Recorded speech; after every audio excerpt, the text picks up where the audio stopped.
अल्लाह की वालिदा का इंतकाल के उनके लिए दुआ करें और तमाम मरूमीन शोहदा के लिए मोहतरमा खातून के मोहतरमा रानी के लिए दुआ करें।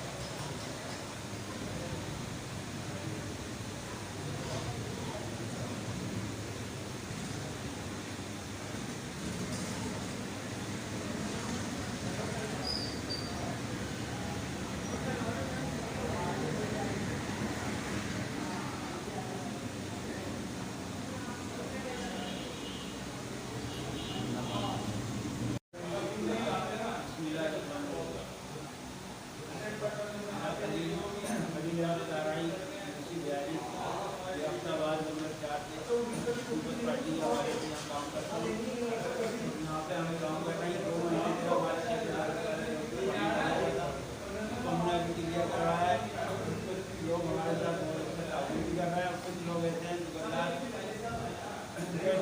भी डालना है।